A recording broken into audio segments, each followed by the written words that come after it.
Good morning. Good morning. I'm Miss Golden. I'd like to welcome you to my virtual college counselor channel.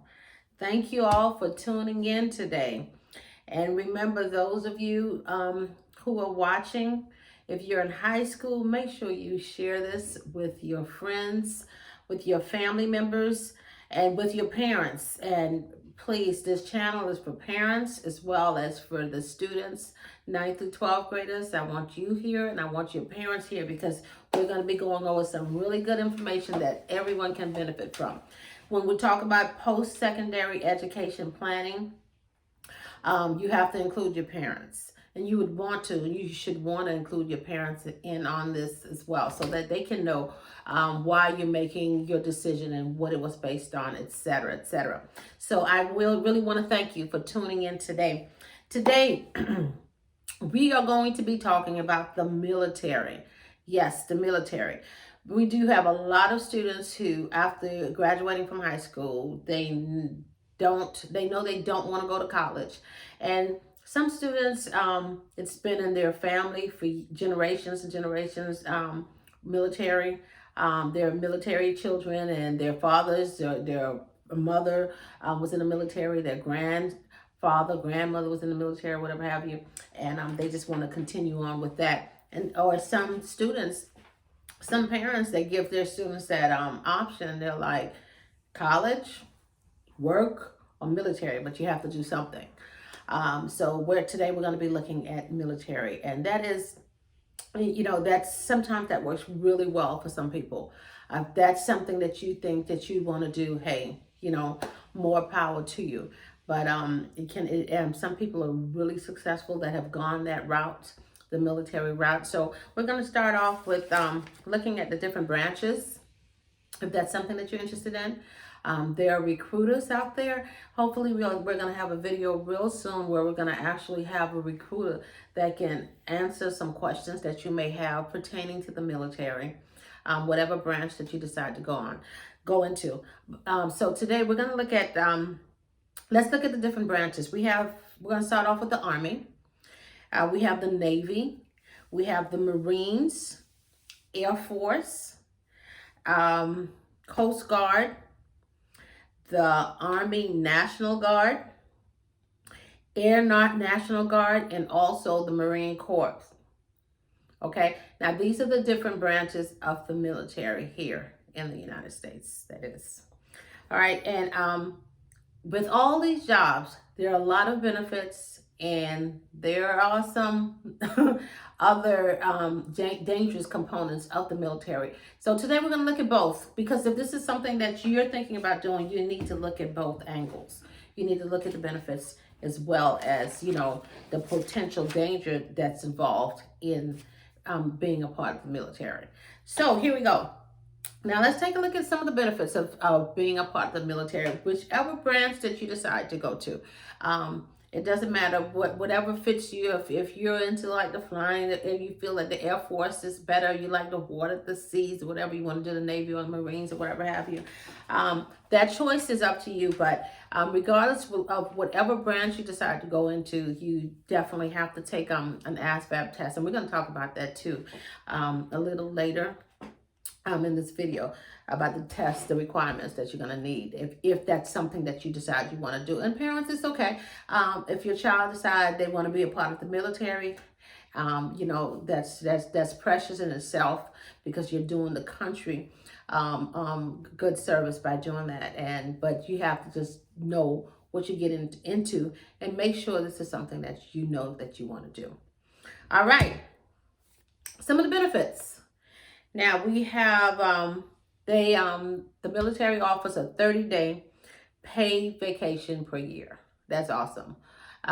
Most jobs don't even offer that. Most jobs you get maybe a week, okay? Depending on how long you've been on the job. Sometimes you may have till a 2-week paid vacation, but the military, they actually offer 30-day paid benefits. Specialty training in hundreds of trades. And that's a lot of people, they want to go to college, but they want to, they don't know how they're going to fund their college education, and that's a route that a lot of people tend to take. They go to the military first because they know with the military you can get training in various different trades, and also they pay for your education.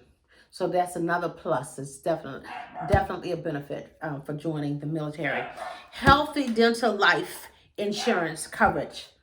Uh, you get the top benefits with the military because they have to make sure that you're physically well in all aspects.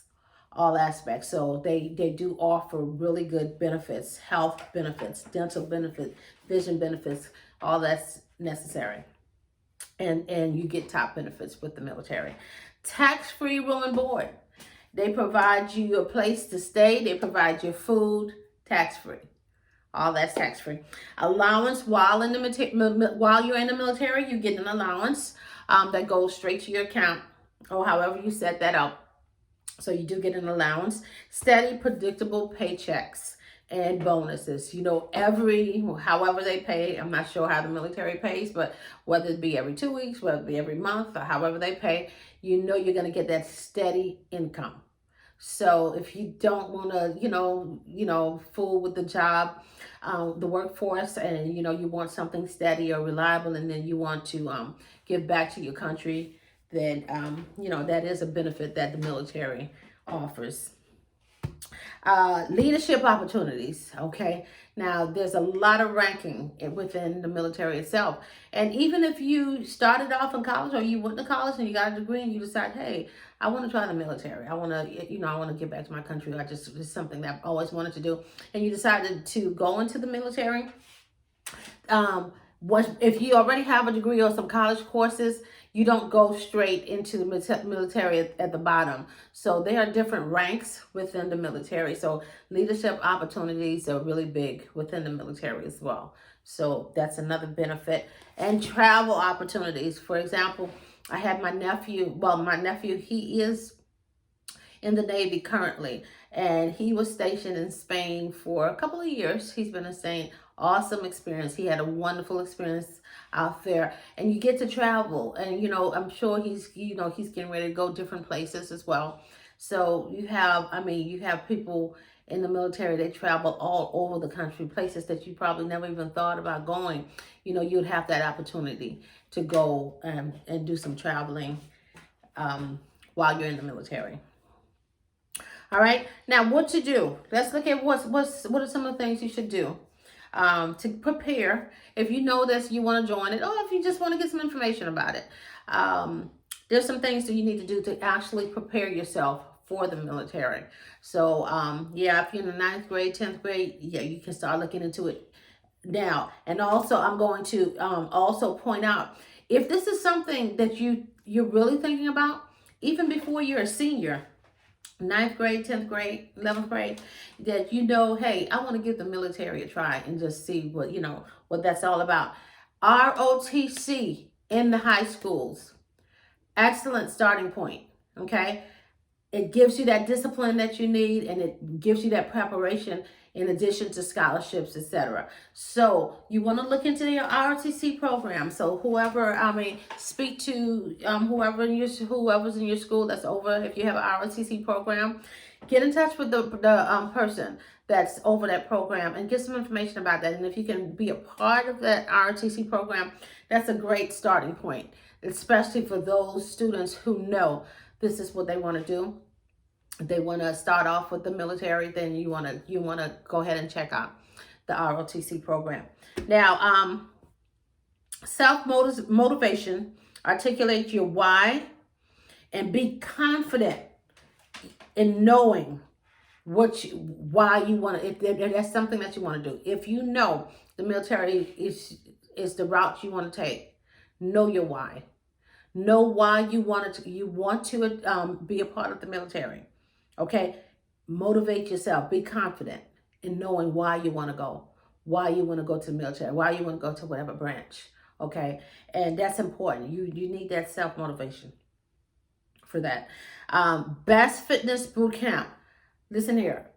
If you know your eating habits just aren't the best, and you're a little overweight, you need to start getting into shape. that is plus. That's needed to even before you can even get to boot camp and start off. So you want to make sure you take a look at your fitness and be healthy, and what you eat, be healthy and exercising and do what you need to do, because that's part of the preparation for being a part of the military. Personal initiative, read stories and talk to vets. Talk to people who have been in the military. Family members, friends of family members, reach out. And for those of you who are watching, if you really just don't know anyone, I hope to have a video real soon where I'm going to have people who are in the military or maybe have been in military vets to talk about their experiences, and you will have an opportunity to ask some questions, because this is a step that you want to take. You should have some questions. Write your questions down, okay? Respond, send me a comment, say, hey, listen here, I want to know some more about the Air Force. I want more information about the Marines or whatever have you. Jot it down. In addition to, there are recruiters out there too who can answer your questions, but there are people who have actually walked that walk or are currently walking that walk there. They are currently in the military, and they'll be willing to share their experiences with you. So talk to people. Get some information. Know what you're getting into. Please know what you're getting into. All right. Don't just look at just the benefit aspect. You have to look at everything. This is why I'm covering everything in this video, because I think it's important for you to know, okay, before making a decision. Plan to meet with your recruiter. Plan a visit with your recruiter. A visit, like I said, every state, every city, there is a recruiter. Again, if you don't know how to get in touch with a recruiter, send me a comment and I will help you get connected to a recruiter near you, wherever you live. We'll be able to get you to get a visit, whether it's a virtual visit now or a physical visit. Not sure how they're doing it, but either way, you can visit with a recruiter and they'll be able to let you know everything that you're going to need. And just have these, and there's a certain things you have to have to actually begin the process of registering to be a part of the military. You have to have your Social Security card. So if you don't have a Social Security card, or you lost your Social Security card, you don't know where it is, you want to go ahead and obtain another copy of it. You're going to need your Social Security card. You're going to need your birth certificate, okay? You need the actual birth certificate. You need a driver's license or a state ID. You're going to need another form of identification. So make sure you have your driver's license, like I said, or state ID. High school, if you're high school transcripts, college transcript, if you were in college or are in college and you have some classes, you've taken some classes.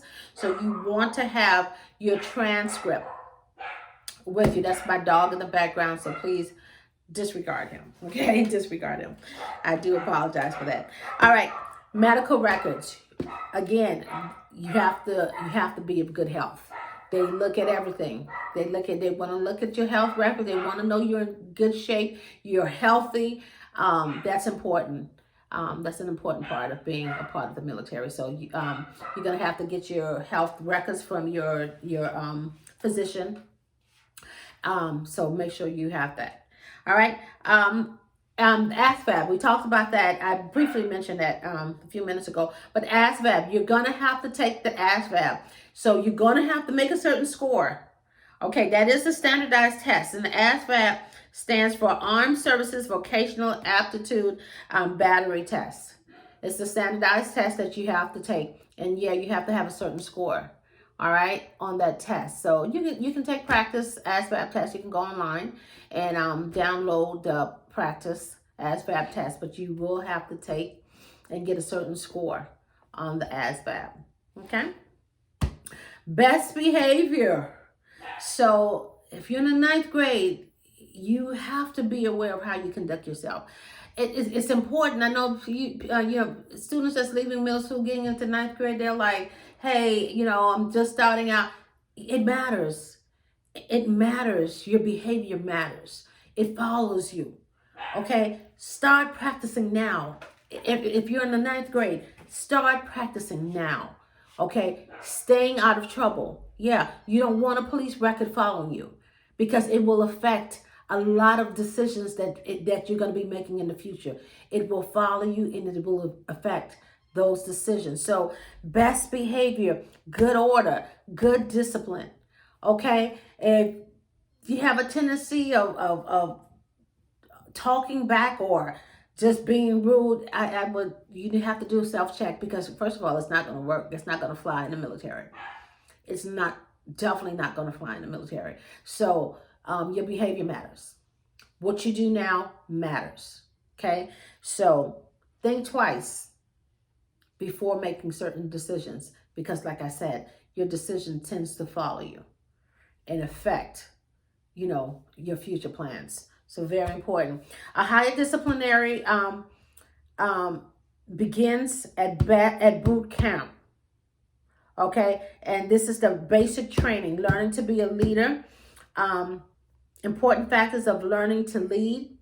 This is what takes place when you start, when you've done all the testing and everything, and you're actually in. Then you go to your basic training. All right, and it's physical. It's mental. It comprises of a lot of things. So to make sure before you actually get in, you have to get through those weeks. And I believe it's maybe 6 weeks, 8 weeks. I'm not sure, but you have to go through that training.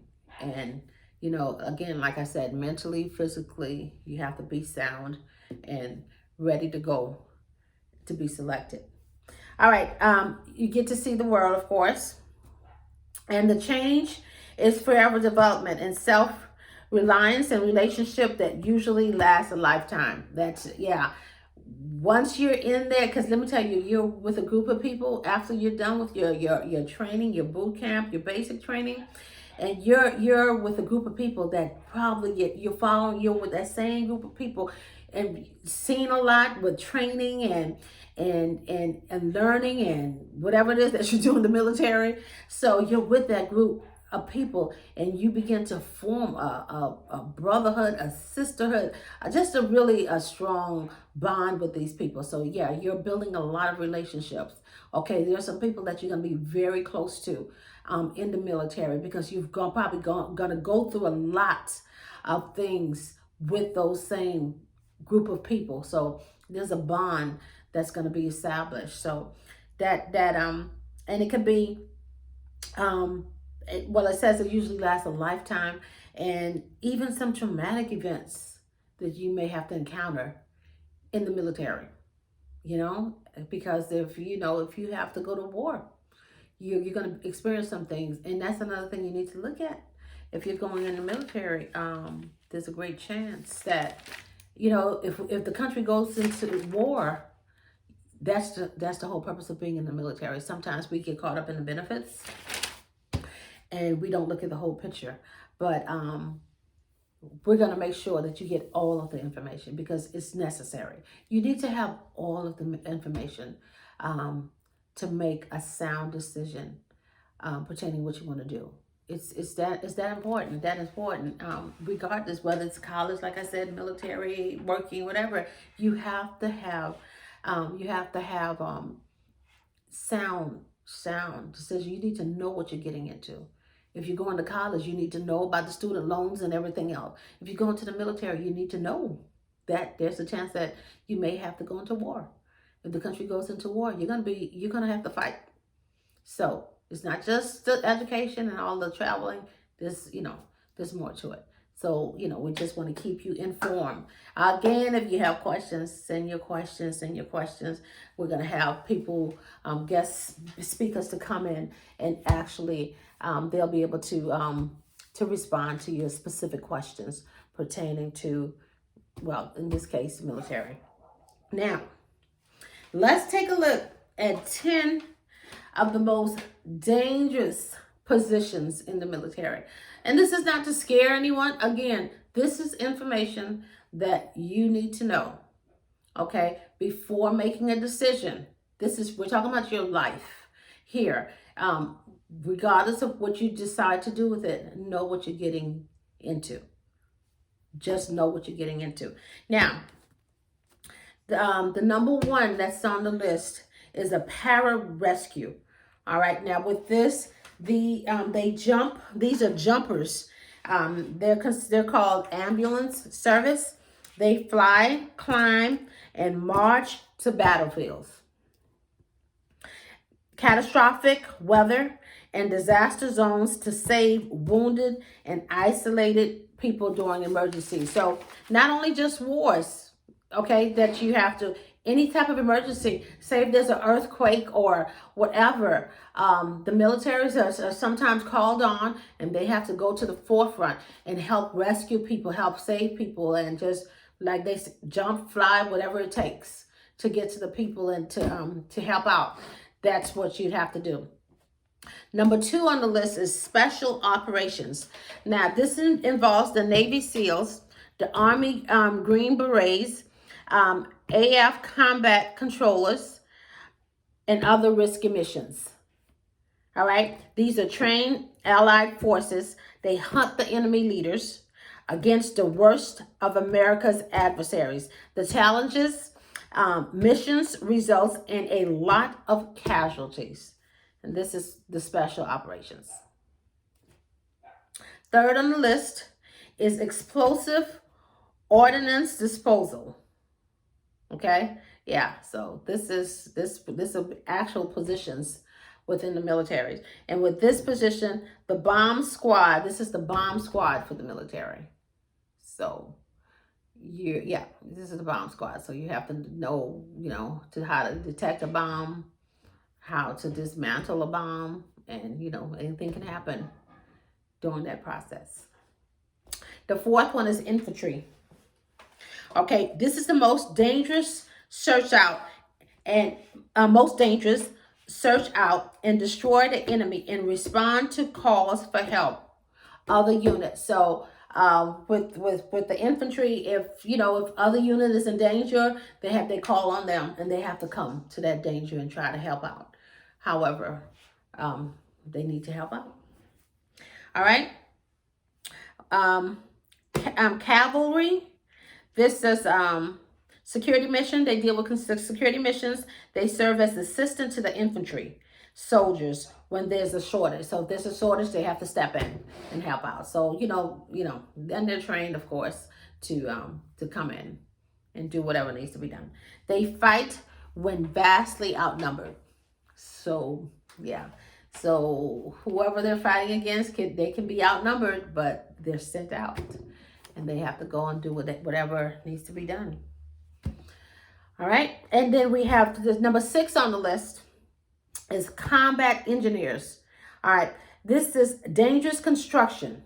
Sappers go forward and clear the way for the infantry. Find, destroy IEDs and mines. So before the infantry even comes out, they send the combat engineers. Okay. So they have to find the bombs, the mines, and try to clear the way before the infantry comes in. So yeah, so if you stumble on a mine, okay, needless to say, you know what can happen. So this is, of course, a very dangerous position, but these are positions within the military, and you need to know. Okay. Number 7 on the list, artillery. Send massive rounds against enemy forces. They destroy enemy formations and demoralizes the survivors. Sounds kind of harsh, but that's it.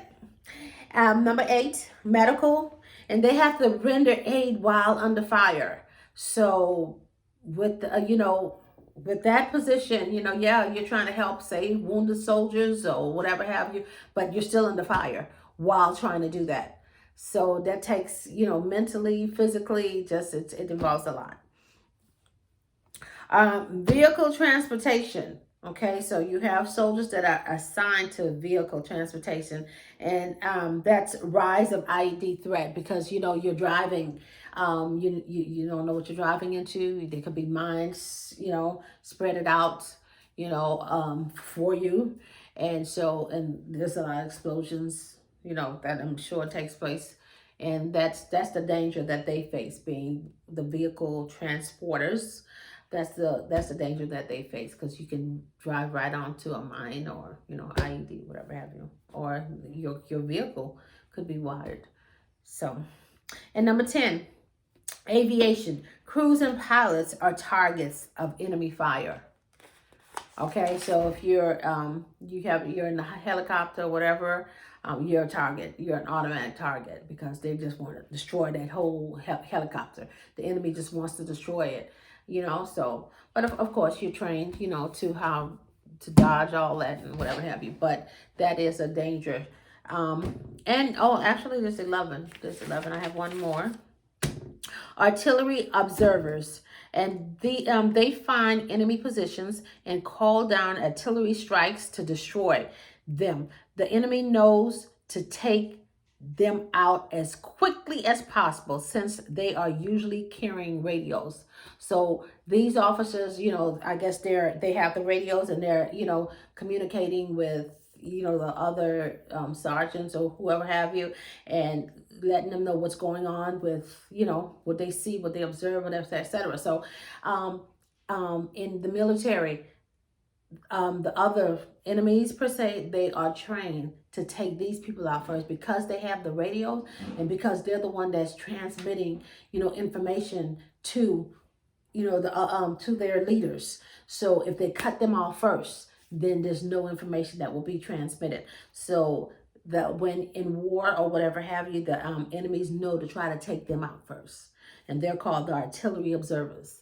So that if you can take out the artillery observers first, then there's no communication that's going to go forth. All right, so they're trained to do that. So again, none of this is meant to scare you. This is just for information purposes because, again, you want to make an informative decision. If you decide you want to go into the military, you want to know what you're getting into. Just never only look at just the benefits. You need to look at the whole picture. And this is just a few. Okay, there's a lot more that I haven't even mentioned, but I just thought this was important enough to mention. And again, if the military is something that you think that you're interested in, please leave a comment. Again, like I said, I'm going to try to have some presenters to come in and share their experiences. People who are currently in the military, different branches. If you are and you're watching this, please reach out to me because you can possibly help someone else who's trying to make a decision and they're just uncertain of, you know, of certain things, or they have some questions that they'd like to be answered. Reach out to me and I'd love to have a video with you where you can benefit some of our students who are trying to make decisions and trying to prepare for their futures. So please just reach out, send your comments and share the video. Again, this is for all ninth graders. This channel is for homeschoolers. If you're a homeschooler, you can make this part of your curriculum where you go in and just get information about colleges, about planning, post-secondary education planning. So just kind of tune in and share it. Share it with your friends. Share it with your colleagues. Again, I'm getting information from schools. I'm getting information about scholarships. I'm getting information about pertaining to everything that deals with post-secondary education planning, so that you and your parents can sit down together and just make some good decisions. And you know what? And even if you make a decision and later on you decide, hey, that's just not working for me, it's okay to switch up, but you want to just start off with a plan. So I thank you for tuning in to this video. And again, remember to share, remember to like, and remember to subscribe. Thank you for watching The Virtual College Counselor, and be blessed.